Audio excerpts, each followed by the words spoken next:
অবাধ, সুষ্ঠু, নিরপেক্ষ এবং আনন্দমুখর পরিবেশের মধ্য দিয়ে নাটোরের ৩টি উপজেলা নাটোর সদর, নলডাঙ্গা এবং সিংড়া উপজেলায় প্রথম ধাপের উপজেলা পরিষদ নির্বাচন অনুষ্ঠিত হয়েছে। সকাল ৮টা থেকে বিকেল ৪টা পর্যন্ত চলে এই ভোট গ্রহণ। তবে প্রথম দিকে ভোটার উপস্থিতি কম থাকলেও বেলা বাড়ার সাথে সাথে ভোটার উপস্থিতি বেড়েছে চোখে পড়ার মতো। গতকাল রাত্রে তীব্র তাপদাহের পর গতকাল রাত্রে যে বৃষ্টিপাত হয়েছে নাটোর জেলা জুড়ে, সেই বৃষ্টিপাতের প্রভাব পড়েছে এই নির্বাচনে। এই বৃষ্টিপাতের কারণে সকালের দিকে কিছু কিছু ভোট কেন্দ্রগুলোতে কর্দমাক্ত পরিবেশ এবং মাঠে কাদা থাকার কারণে কিছুটা বিড়ম্বনার সৃষ্টি হয়েছে। তবে বেলা বাড়ার সাথে সাথে ভোটাররা বেরিয়ে এসছেন বাসা বাড়ি থেকে এবং ঠিক ১২টার পর থেকে প্রত্যেকটা কেন্দ্রগুলোতে ভোটার উপস্থিতি লক্ষ্য করা গেছে।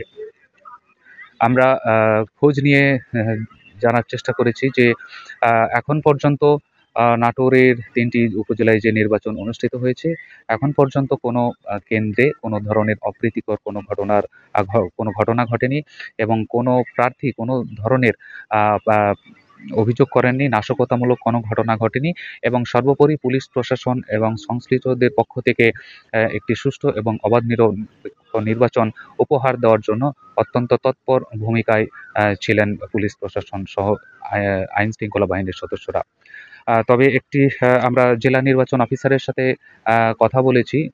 জেলা নির্বাচন অফিসার আব্দুল আব- আহ, আব্দুল শেখ সে আমাদেরকে যেমনটি জানিয়েছেন যে নাটোরের ৩টি উপজেলায় মোট ৩০২টি ভোট কেন্দ্রে এই উপজেলা নির্বাচনের প্রথম ধাপের ভোট অনুষ্ঠিত হয়েছে এবং এই নাটোর সদর উপজেলা, নলডাঙ্গা উপজেলা এবং সিংড়া উপজেলাতে মোট চেয়ারম্যান পদে ১৪ জন প্রার্থী ছিলেন। এর মধ্যে সিংড়া উপজেলায় একজন দেলোয়ার হোসেন পাশা বিনা প্রতিদ্বন্দ্বিতায় নির্বাচিত ঘোষিত হয়েছেন এর আগে এবং আজকে নাটোর সদর উপজেলা এবং নলডাঙ্গা উপজেলায় চেয়ারম্যান সহ অন্যান্য যে ভাইস চেয়ারম্যান এবং মহিলা ভাইস চেয়ারম্যানের যে পদ রয়েছে সেই ভোটে অনুষ্ঠিত হয়েছে। নাটোর সদর উপজেলায় নির্বাচিত চেয়ারম্যান পদে প্রতিদ্বন্দ্বিতা করেছেন ৫ জন, নলডাঙ্গা উপজেলাতে প্রতিদ্বন্দ্বিতা করেছেন চেয়ারম্যান পদে ৯ জন এবং ভাইস চেয়ারম্যান পদে সদর উপজেলায় ৬ জন, নলডাঙ্গা উপজেলায় ৭ জন, সিংড়া উপজেলায় ৩ জন এবং এবং ৩টি উপজেলায় মোট ১১ জন মহিলা ভাইস চেয়ারম্যান পদে প্রতিদ্বন্দ্বিতা করেছেন। তবে আইন শৃঙ্খলা বাহিনীর পক্ষ থেকে যেটি বলা হয়েছে যে অবাধ, সুষ্ঠু, নিরপেক্ষ এবং একটি গ্রহণযোগ্য নির্বাচন অনুষ্ঠানের তারা প্রতিশ্রুতি দিয়েছিলেন, সেটি রক্ষা করার তারা চেষ্টা করেছেন। আমি এখন যে কেন্দ্রে দাঁড়িয়ে রয়েছি সেটি হচ্ছে নাটোর সদরের অদূরে পারভিন পাবলিক হাই স্কুল। এই কেন্দ্রতে আজকে বিকাল ৩:৩০ পর্যন্ত ভোট গ্রহণের যে আমরা চিত্র দেখতে পেয়েছি, এই কেন্দ্রে একেবারে শেষ সময় পর্যন্ত ভোটাররা তাদের ভোটাধিকার প্রয়োগ করার জন্য দৌড়ে আসার চেষ্টা করেছেন। একেবারে দুপুরের পর থেকেই মূলত এই কেন্দ্রতে ভোটার উপস্থিতি চোখে পড়ার মতো ছিল।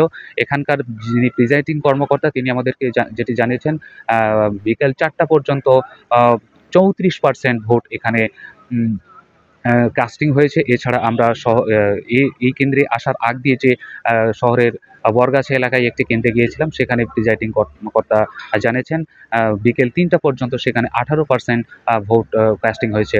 তবে আমরা জেলা নির্বাচন অফিসারের কাছ থেকে যেটি জানার চেষ্টা করেছিলাম যে নির্ধারিত ভোট গ্রহণের যে নির্ধারিত সময়সূচি, সেই সময়ের মধ্যে কত পার্সেন্ট আসলে ভোট কাস্টিং হয়েছে তিনি তাৎক্ষণিকভাবে জানাতে পারেননি। তবে তিনি যেটি বলেছেন যে সর্বশেষ খবর ভোট গণনা সম্পন্ন হওয়ার পরেই তিনি আসলে জানাতে পারবেন যে গোটা ৩টি উপজেলা জুড়ে এই নির্বাচনে ঠিক কত পার্সেন্ট ভোট কাস্ট হয়েছে। তো এই ছিল নাটোর থেকে নির্বাচনের সর্বশেষ খবর।